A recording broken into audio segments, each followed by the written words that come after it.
Good evening, welcome to India now news. This is Bindu. Details చూస్తే హైదరాబాద్ లో MLA Pocharam Srinivas Reddy నివాసానికి వెళ్లిన బీఆర్ఎస్ నాయకులపై బంజారా హిల్స్ పోలీసులు కేసు నమోదు చేశారు.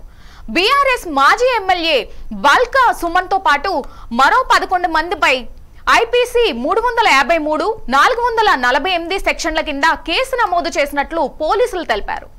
బాల్కా సుమన్ తో పాటు 11 మందిని పోలీసులు అరెస్ట్ చేసి కోర్టుకు తరలించారు. బీఆర్ఎస్ నాయకులను కోర్టుకు తరలిస్తున్న సమయంలో బంజారా హిల్స్ పిఎస్ ఎదుట బీఆర్ఎస్ కార్యకర్తలు ఆందోళనకు దిగారు.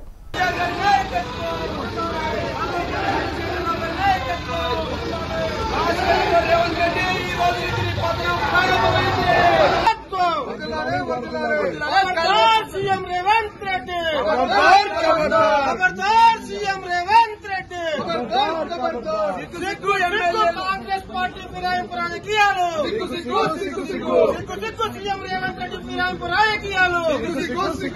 సిగ్గు సిగ్గు ప్రభుత్వాన్ని కాపాడడం కోసం బీఆర్ఎస్ పార్టీ ఎమ్మెల్యే కాలు పట్టుకోవడమా?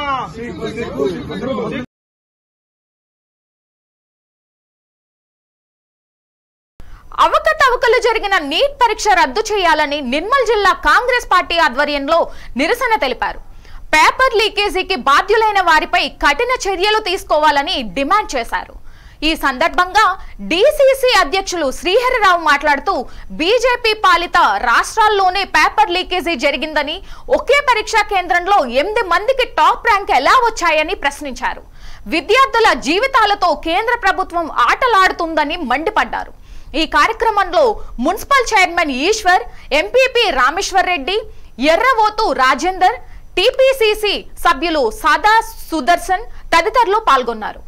సంవత్సరాలుగా నెలలుగా కష్టపడి చదువుకొని మరి ఎగ్జామ్ రాసినటువంటి విద్యార్థుల జీవితాలతో చెలగాటమాడే విధంగా పేపర్ లీకేజీలకు కారకులైనటువంటి వ్యక్తులపైన కఠిన చర్యలు తీసుకోవాలని ఈ ప్రభుత్వం లోపభూయిష్టంగా ఏదైతే మరి పరీక్షలు నిర్వహించిందో ఈ ప్రభుత్వం కూడా భవిష్యత్తులో భారీ మూల్యం చెల్లించాల్సి వస్తుందని చెప్పి హెచ్చరిక చేస్తూ, ముఖ్యంగా విద్యార్థుల జీవితాలతో చెలగాటమాడుతున్నటువంటి ఈ పరిస్థితిని వెంటనే మరి ఎగ్జామ్స్ రద్దు చేసి, పరీక్షలు రద్దు చేసి మళ్ళీ తాజాగా దేశవ్యాప్తంగా పరీక్షలు నిర్వహించాలని మరి విద్యార్థుల పక్షాన, విద్యార్థుల తల్లిదండ్రుల పక్షాన, బాధితుల పక్షాన దేశవ్యాప్తంగా ఈరోజు కాంగ్రెస్ పార్టీ చేపట్టిన కార్యక్రమాల్లో భాగంగా ఇవాళ నిర్మల్ జిల్లా కేంద్రంలో కూడా మరి కాంగ్రెస్ పార్టీ ఆధ్వర్యంలో ఈ కార్యక్రమం చేపట్టడం జరిగింది. మరి కేంద్ర ప్రభుత్వానికి ఆదిలాబాద్ జిల్లా కాంగ్రెస్ పార్టీ పక్షాన మా ఆవేదనను, మా ఆలోచనను రెవెన్యూ డివిజనల్ అధికారి ద్వారా ప్రభుత్వానికి మేము తెలియజేస్తా ఉన్నాం. ముఖ్యంగా మళ్ళీ పదే మేము డిమాండ్ చేసేది ఒకే ఒకటి, పారదర్శకంగా పరీక్షలు నిర్వహించి పకడ్బందీగా ప్రశ్నపత్రాల లీకేజీలు లేకుండా పరీక్షలు నిర్వహించి విద్యార్థుల భవిష్యత్తుకు గ్యారంటీ ఇవ్వాలని, విద్యార్థుల జీవితాలతో ఆడుకోవద్దని, లోపభూయిష్టంగా జరిపినటువంటి ఎగ్జామ్స్ను వెంటనే రద్దు చేసి పకడ్బందీగా మళ్ళీ నిర్వహించి మరి అందరికీ న్యాయం చేయాలని చెప్పి కాంగ్రెస్ పార్టీ పక్షాన తెలంగాణ శాసనసభ కార్యాలయంలో ఆచార్య జయశంకర్ సార్ వర్ధంతి సందర్భంగా ఆయన చిత్రపటానికి పూలమాల వేసి ఘన నివాళులు అర్పించారు. ఈ కార్యక్రమంలో స్పీకర్ గడ్డం ప్రసాద్, శాసన మండలి చైర్మన్ గుత్తా సుఖేందర్ రెడ్డి, ప్రభుత్వ విప్ బీర్ల ఐలయ్య పాల్గొన్నారు. ఈ సందర్భంగా బీర్ల ఐలయ్య జయశంకర్ సార్ సేవలను గుర్తు చేశారు. జయశంకర్ సార్ స్ఫూర్తితో రేవంత్ రెడ్డి నాయకత్వంలో కాంగ్రెస్ ప్రజా పాలన సాగిస్తోందని తెలిపారు. జయశంకర్ గారి వర్ధంతి సందర్భంగా ఘనంగా నిర్వహించి ఆయన ఆత్మశాంతి కలగాలని చెప్పి పెద్దలు శాసన మండలి చైర్మన్ గారు గురువర్యులు సుఖేందర్ రెడ్డి గారు, సభాధిపతి అన్న గడ్డం ప్రసాద్ అన్న గారు, మాజీ స్పీకర్ గారు, వైస్ చైర్మన్ గారు, అదేవిధంగా సుభాష్ అన్న గారు, సెక్రటరీ గారికి, స్టాఫ్ అందరికీ ప్రత్యేకంగా ధన్యవాదాలు తెలియజేస్తూ, ఈ రోజు మనం ఇంత స్వేచ్ఛ వాయు పీల్చుకున్నామంటే జయశంకర్ గారి తొలిదశ మరుదశ ఉద్యమం ఫలితంగానే ఈరోజు తెలంగాణలో కాంగ్రెస్ పార్టీ చేపట్టినటువంటి ప్రతి సంక్షేమంలో జయశంకర్ గారి స్ఫూర్తి, మొన్న జరిగినటువంటి బడిబాటలో కూడా ప్రొఫెసర్ జయశంకర్ గారి బడిబాట అని చెప్పి మన ప్రభుత్వం ఒక గొప్ప నిర్ణయం తీసుకుని ఆయన కలలుగన్నటువంటి తెలంగాణను సార్థక చేయడం కోసం ఆయన ఏదైతే మార్గదర్శకాలు ఇచ్చిండో దాన్ని కాంగ్రెస్ పార్టీ తూచా తప్పకుండా ఆయన కళలకు అనుగుణంగా ఆయనకు ఆలోచనలు అనుగుణంగా కాంగ్రెస్ పార్టీ రేవంత్ అన్న గారి నాయకత్వంలో పనిచేస్తుందని తెలియజేస్తూ ఆయన ఎక్కడున్నా ఆయన కలగనటువంటి తెలంగాణ సిద్ధించిన తర్వాత ఆయన ఆదర్శంగా తీసుకొని పనిచేయడమే లక్ష్యంగా పనిచేస్తున్నాం కాబట్టి ఇంత పెద్ద ఎత్తున ఆయన ఆత్మశాంతి కలగడం కోసం పెద్దలందరూ కూడా ఘనంగా నిలవర్పించేందుకు ప్రత్యేకంగా ధన్యవాదాలు తెలియజేస్తూ ప్రొఫెసర్ గా ఆశయాలను సాధించడం కోసం ప్రతి ఒక్కరం ముందుకు పోదామని తెలియజేస్తూ సీనియర్ ఐపీఎస్ అధికారి ద్వారకా తిరుమలరావు నేడు ఏపీ నూతన డీజీపీగా బాధ్యతలు స్వీకరించారు. మంగళగిరిలోని పోలీస్ హెడ్ క్వార్టర్స్ కు ఇచ్చేసిన ద్వారకా తిరుమలరావుకు పోలీసులు గౌరవ వందనం సమర్పించారు. అనంతరం ద్వారకా తిరుమలరావు తన ఛాంబర్లో సంతకం చేసిన డీజీపీగా బాధ్యతలు చేపట్టారు. ఆయనకు సంకబ్రత బాగ్చి, వినీత్ బ్రిజ్లాల్, రాజకుమారి తదితర సీనియర్ ఐపీఎస్ అధికారులు శుభాకాంక్షలు తెలిపారు. ద్వారకా తిరుమలరావు 2021 నుంచి ఇప్పటి వరకు ఆర్టీసీ ఎండీగా ఉన్నారు. ఆయన ఉమ్మడి ఆంధ్రప్రదేశ్ క్యాడర్ కు చెందిన 1989 బ్యాచ్ ఐపీఎస్ అధికారి. కర్నూలు జిల్లా ఏఎస్పీగా ఆయన ప్రస్థానం మొదలైంది.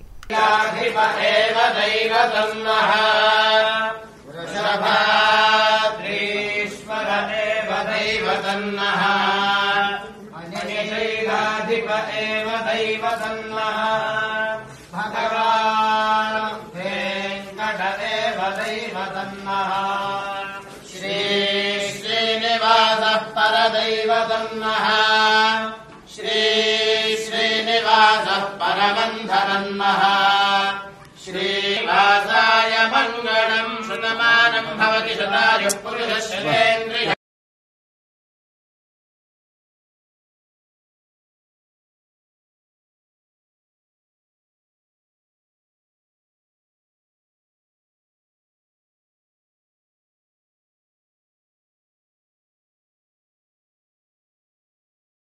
నిర్మల్ జిల్లా కేంద్రంలో అనుమతి లేకుండా నిర్వహిస్తున్న నారాయణ విద్యా సంస్థని మూసివేయాలని వామపక్ష విద్యార్థి సంఘాలు డిమాండ్ చేశారు. పీడీఎస్యు, ఎస్ఎఫ్ఐ, పీడీఎస్యు వామపక్ష విద్యార్థి సంఘాల ఆధ్వర్యంలో నిరసన కార్యక్రమం చేపట్టారు. ఈ సందర్భంగా నాయకులు మాట్లాడుతూ ప్రభుత్వ నిబంధనలను లెక్క చేయకుండా పుస్తకాలు, యూనిఫామ్, బూట్లు, టైలు అధిక ధరలకు అమ్మడమే కాకుండా విద్యా సంస్థను నడపడానికి కావలసిన అనుమతి పొందకుండానే పాఠశాల నిర్వహిస్తున్నట్లు ఆరోపించారు. నారాయణ కార్పొరేట్ విద్యా సంస్థలు పూర్తిగా మూసివేయాలని జిల్లా విద్యాధికారికి వినతి పత్రం అందజేశారు. ఇప్పటికైనా నారాయణ సంస్థలో చదివిస్తున్న విద్యార్థి తల్లులకు మేము ఒకటే చెప్తున్నాం, ఎలాంటి పర్మిషన్ లేకుండా నిర్మల్లో నారాయణ విద్యా సంస్థ నడుస్తుంది. ఇది ఎప్పుడు మూసేస్తారో ఎవరికి తెలియని పరిస్థితి కాబట్టి విద్యార్థి తల్లిదండ్రులు కూడా ఆలోచించాలని మేము కోరుతున్నాం. ఇప్పటి వరకు స్కూల్ స్టార్ట్ అయ్యి 10-15 రోజులు అవుతున్నప్పటికీ డిఓ గారు పర్మిషన్ లేని విద్యా సంస్థలపై ఎలాంటి చర్యలు తీసుకోవడం లేదు. ప్రభుత్వం ఒక పక్క జీవో తయారు చేసింది, ప్రైవేటు కార్పొరేట్ పాఠశాలలో ఎక్కడ కూడా విద్యా సామాగ్రి, పుస్తకాలు, బెల్ట్లు, టైర్కి సంబంధించిన ఎక్కడ కూడా అమ్మద్దనేది జీవో తయారు చేసింది. ఆ జీవోను పాటించకుండా ఈరోజు ప్రభుత్వం జారీ చేసిన జీవోను నిబంధనలు పాటించకుండా ఈరోజు కార్పొరేట్ ప్రైవేట్ వ్యవస్థలు వ్యతిరేకంగా నడుపుతున్న ప్రైవేట్ పాఠశాలను దీనిపైన వెంటనే డిఓ గారిని, కలెక్టర్ గారిని చర్యలు తీసుకోవాలని వామపక్ష విద్యార్థి సంఘాలుగా మేము డిమాండ్ చేస్తున్నాం. ఏమాత్రం కూడా అనుమతి లేకుండా విద్యాశాఖ మండల విద్యాధికారి, జిల్లా విద్యాధికారి దగ్గర నుంచి అనుమతి పొందకుండా నారాయణ విద్యా సంస్థ ఈరోజు నిర్మల్లో అనుమతి లేకుండా విద్యా సంస్థను తల్లిదండ్రుల ఫీజులు విపరీతంగా దోచుకుంటూ వాళ్ళని ఫీజు పిచ్చి చేస్తూ రక్తం తాగుతూ ఇలా అనుమతి లేకుండా విద్యా సంస్థలను నడుపుతున్నారు. ఏమాత్రం కూడా ఉపేక్షించకుండా జిల్లా విద్యాధికారులు ప్రభుత్వం దీనిపై చర్యలు తీసుకోవాలని వామపక్ష విద్యార్థి సంఘాల ఆధ్వర్యంలో ఈ సందర్భంగా నిరసన తెలియజేస్తున్నాం. రాజ్యాంగ పరిరక్షణ అందరి బాధ్యత అని ఆంధ్రప్రదేశ్ సిపిఎం మాజీ రాష్ట్ర కార్యదర్శి వర్గ సభ్యులు ఎంవీఎస్ శర్మ అన్నారు. సిపిఎం మాజీ కౌన్సిలర్, కార్మిక నేత యాసలపు సూర్యారావు 12వ వర్ధంతి సందర్భంగా ఆయన చిత్రపటానికి పూలమాలలు వేసి నివాళులు అర్పించారు. ఈ సందర్భంగా ఆయన మాట్లాడుతూ దేశంలో రాజ్యాంగం లౌకికవాదం ప్రమాదంలో ఉందని, వీటిని కాపాడుకుంటేనే దేశాన్ని కాపాడుకోగలమని తెలిపారు. దేశంలో మతం పేరుతో రాజకీయాలు చేసి ప్రజలను విభజించు, పాలించు అన్న బ్రిటిష్ నినాదాన్ని అమలు చేస్తున్నారని విమర్శించారు. ప్రభుత్వం చెప్పింది రాజ్యాంగాన్ని సవరించడం అంటే ఏమిటి? 1950లో మన ప్రజలు స్వతంత్రం తెచ్చుకున్న ఒక 3 ఏళ్ల తర్వాత మనం రూపొందించుకున్నటువంటి ఒక కొత్త సామాజిక కట్టుబాటు ఇది రాజ్యాంగం. ఇది ప్రజలు రూపొందించుకున్నారు. ప్రజలందరూ ఐక్యంగా రూపొందించుకుని అప్పటి నుంచి ఇప్పటిదాకా అధికారంలో ఉండే ప్రతి వాడు ఎన్నికల ద్వారా అధికారం రానండి, ఉద్యోగం ద్వారా వాళ్ళకి అధికారం రానండి, ఎవరైనా కూడా రాజ్యాంగానికి లోబడి వ్యవహరించాలి. అందుకనే ప్రతి వాడు ప్రమాణం చేసినప్పుడు నేను ఈ రాజ్యాంగాన్ని కట్టుబడి గౌరవించి అమలు చేస్తానని చెప్తాను. దానికి భిన్నంగా వ్యవహరించే హక్కు ఎవరికీ లేదు. పెద్దాపురంలో రాష్ట్రీయ స్వయం సేవక్ సంఘ్ ఈషా ఫౌండేషన్ వారి సంయుక్త ఆధ్వర్యంలో అంతర్జాతీయ యోగా దినోత్సవం నిర్వహించారు. రాష్ట్రీయ స్వయం సేవక్ సంఘ్ జెండాను ఆవిష్కరించి కార్యక్రమాన్ని ప్రారంభించారు. ఈ కార్యక్రమాన్ని ఉద్దేశించి ప్రొఫెసర్ సంతానం మాట్లాడుతూ యోగా ప్రాముఖ్యతను వివరించారు. ప్రతి ఒక్కరూ ప్రతి రోజు యోగా చేయాలని కోరారు. Your body should be resting on your heels. Stay here in Balasana for few seconds. Exhale behind the back. Inhale above your head. Exhale in front of the chest. Step 3. Inhale, move them above your head. Keep your focus steady. Exhale with a sound, bring them behind your neck. Inhale up, exhale in front of your chest. Now squat directly down, don't move here and there, just squat down. Keep your focus steady, feet flat on the ground. Step 4, inhale, move them above your head. Exhale with a sound, bring them behind your back. West Godavari జిల్లా పెంటపాడు మండల కేంద్రంలోని ఎస్టీబీఎన్ high స్కూల్లో yoga day కార్యక్రమం నిర్వహించారు. ఈ yoga day కార్యక్రమంలో Pentapadu MEO TV Ramakrishna, PD Reddy, ప్రధానోపాధ్యాయురాలు శ్రీదేవి, పాఠశాల ఉపాధ్యాయులు పాల్గొన్నారు.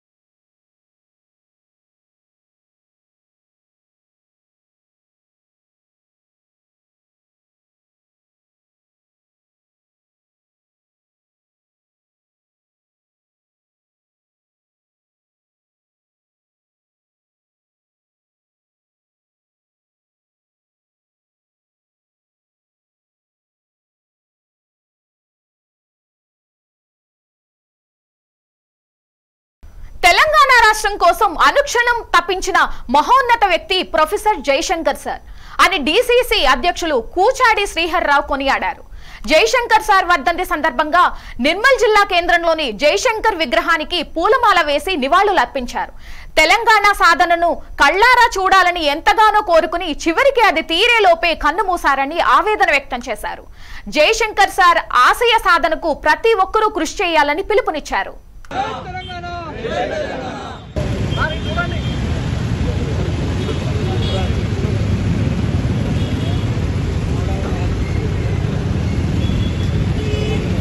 గౌరవనీయులు ప్రొఫెసర్ జయశంకర్ గారు తెలంగాణ ఆవిర్భావం కోసం తన జీవితాన్నంతా త్యాగం చేసినటువంటి త్యాగధనుడు. తెలంగాణ భావ వ్యాప్తి కోసం నిరంతరం శ్రమించినటువంటి వ్యక్తి. తాను తన జీవితాన్నే తెలంగాణ కోసం అంకితం చేసినటువంటి వ్యక్తి. తెలంగాణ ఉద్యమం కోసం ఎవరు ముందుకొచ్చినా వాళ్లకు వెన్నుదన్నుగా ఉండి వాళ్లకు గైడ్ చేసి వాళ్ళను వెంట నడిపించినటువంటి వ్యక్తి గౌరవనీయులు తెలంగాణ సిద్ధాంతకర్త మరి ప్రొఫెసర్ జయశంకర్ గారని చెప్పి సందర్భంగా నేను మనవి చేస్తా ఉన్నాను. వారితో మాకున్నటువంటి అనుబంధం, వారు నిర్మల్కి వచ్చినప్పుడు మాతో ఇక్కడ గడిపిన సందర్భాలు, వాస సరస్వతి అమ్మవారి దర్శనానికి వెళ్ళినప్పుడు కూడా వారితో మేము కలిసి వెళ్లడం జరిగింది. వారు చనిపోయినప్పుడు కూడా మరి మేము వరంగల్కి వెళ్లి వారి శవంతో పాటు అక్కడ టౌన్ హాల్లో ఒక రాత్రిపూట నిద్రించి మరుసటి రోజు వారి అంత్యక్రియల్లో పాల్గొన్న సందర్భం కూడా మేము ఉన్నదన్న విషయాన్ని మనవి చేస్తూ, తెలంగాణ కోసం తన జీవితాన్ని త్యాగం చేసినటువంటి గౌరవనీయులు, తెలంగాణ వస్తే తెలంగాణకు ఏం జరుగుతుందనేది దాన్ని ఒక కలగన్నటువంటి వ్యక్తి గౌరవనీయులు జయశంకర్ గారు. నిర్మల్ జిల్లా పరిధిలోని ప్రజలకు పోలీసులు నిరంతరం అందుబాటులో ఉంటూ ప్రజల సమస్యలను పరిష్కారం చేస్తామని జగిత్యాల జిల్లా ఎస్పీ అశోక్ కుమార్ అన్నారు.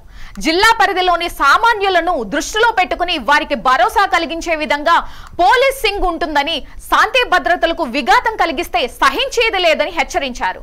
విద్వేషాలను రెచ్చగొట్టే వారి పట్ల కఠినంగా వ్యవహరిస్తామని తెలిపారు. మహిళల రక్షణ కోసం పోలీస్ శాఖ ప్రత్యేక షీటీం పనిచేస్తుందన్నారు. బాడీలీ అఫెన్స్ చేసిన వారు, ప్రాపర్టీ అఫెన్స్ చేసిన వారు అండ్ ల్యాండ్ గ్రాబర్స్ అందరూ ఉన్నారు. వాళ్ళ మీద మన సర్వేలెన్స్ ఉంది. అండ్ సైబర్ క్రైమ్ మీద కూడా ఇప్పుడు సైబర్ క్రైమ్ ఎక్కువ పెరుగుతుంది. సో చాలా మంది కి మోసం చేస్తున్నారు. చాలా widely impacted by the cyber crime. అక్కడ కూడా మనం నిఘా ఉంటాయి. సో దీన్ని పాయింట్స్తో మనం వర్క్ చేస్తాం. మన విజన్ కూడా ఇంట్లోనే ఉంటాయి. అండ్ అందరికీ ఇదే ఇన్స్ట్రక్షన్ మనం ఫస్ట్ మీటింగ్లో కూడా ఇచ్చాను. నేను అందరికీ రిక్వెస్ట్ చేస్తాను, మీడియా మిత్రులకు కూడా రిక్వెస్ట్ చేస్తాను ఇది దట్ అది ప్రజలకు కూడా మీరు అదే ప్రచారం ఇవ్వండి. దట్ ఏదైనా ఇష్యూ ఉంటే మన పోలీస్ స్టేషన్ వెళ్ళండి. పోలీస్ స్టేషన్లో ఏం పరిష్కారం కాలేకపోతే నా office will be always open and accessible to everyone. So, even if office is not there, let's say it's night time, my phone is always accessible. You can call me at any time. I will be very much accessible to everyone, anyone, for everything, any issues. Thank you. Nandyal జిల్లా ఆత్మకూరు మండలం కురుకుందలో జరిగిన ఖాదర్ వలి అనే యువకుడి హత్య కేసును పోలీసులు ఛేదించారు. ఈ హత్య కేసులో షారుఖ్ అనే వ్యక్తిని అదుపులోకి తీసుకున్నట్లు ఆత్మకూరు డీఎస్పీ శ్రీనివాసరావు వెల్లడించారు. నిందితుడిని రిమాండ్ కు తరలించారు. ఫారూక్ అనే అతను ఇంకా మన ఆత్మకూరుకు చెందిన కొంతమంది శేషావలి, రఫీక్, రసూల్, అలాగే కృష్ణాపురం చెందిన ముర్తుజావలి, హుస్సేన్ బాషా, ముజీబ్ అనే వాళ్ళు మన హైదరాబాద్లో బన్ను వ్యాపారం చేసుకుంటారు. అక్కడికి వెళ్ళి తిరిగి పండగ సందర్భంగా 16వ తారీఖు తిరిగి టాటా ఏసీ వాహనంలో తిరిగి వస్తుంటాడు. ఆ వాహనంలో డ్రైవింగ్ ఈ కేసులో ముద్దాయి అయిన గోల్కొండ మహమ్మద్ ఫరూక్ డ్రైవింగ్ చేసుకుంటూ వస్తుంటాడు. కర్నూలు దాకా డ్రైవింగ్ చేసి అక్కడ టీ తాగడానికి ఆగి తిరిగి అతను నిద్ర వస్తుంటే వేరే అతను డ్రైవింగ్ చేస్తూ ఉంటాడు. దానిలో ఇతను ఫరూక్ ఆ సీటు పక్కన, డ్రైవర్ పక్కన కూర్చొని నిద్రపోదాం అనుకుంటే ఈ మూర్తిజావలి, కృష్ణాపురం చెందిన మూర్తిజావలి అని అతను, వీళ్ళిద్దరూ ఆ సీటు వెనక్కి కొనుక్కో అనే విషయంలో ఇద్దరు గొడవ జరిగింది. దాని మీద అందరూ వచ్చేయటం జరిగింది. 17వ తారీఖు మళ్ళా ఈ మూర్తిజావలికి ఇతను ఫోన్ చేసి ఫరూక్ ఫోన్లో బూతులు తిట్టడం జరిగింది. ఆ రోజు సాయంత్రం కూడా మన నంద్యాల జంక్షన్ దగ్గర కూడా మాట్లాడుకోవడం, మళ్ళీ అందరూ అక్కడ ఉన్న వాళ్ళు సర్ది పంపడం జరిగింది. మళ్ళీ తాగి రాత్రిపూట 9:30 ఆ ప్రాంతంలో ఏమైనా ఇక్కడ రారా, మా ఊరు రారా, చూసుకుందామని చెప్పి ఛాలెంజ్ చేస్తే వీళ్ళంతా ఫ్రెండ్స్ అందరూ కలిసి ఈ కేసులో ఖాదర్ వలి అనే అతను ముర్తుజావలికి స్నేహితుడు. వీళ్ళందరూ కొంతమంది పండగ సందర్భంగా మన టౌన్ అవుట్స్కట్స్ లో ఉండి మాట్లాడుకున్న సందర్భంలో ఇతను ఫోన్ చేసి ఫోన్లో తిట్టడం జరిగింది. దాని మీద అడుగుదామని చెప్పేసి కురుకొంద గ్రామానికి వెళ్ళడం, అతను అక్కడ వీళ్ళు వస్తారని ముందుగానే అతను ఏదైనా చేయాలని చెప్పేసి ఒక కత్తి కూడా తీసుకొని రెడీగా పెట్టుకోవడం. వీళ్ళు అక్కడికి వెళ్ళిన తర్వాత ఫస్ట్ 3 వెళ్ళి వాదన పడుతూ ఉంటారు. ఈ ముర్తుజావలి, అలాగే చనిపోయిన ఖాదర్ వలి, ఇంకా 3 వెళ్తారు. వాదనలు ఆడుకుంటున్న సందర్భంలో వాడు ముందుగా రెడీగా ఉన్న ప్యాంట్లో కత్తి పెట్టుకొని. ఇవి బులెటిన్ లోని అప్డేట్స్. మరిన్ని అప్డేట్స్ కోసం చూస్తూనే ఉండండి India now, reflection of truth.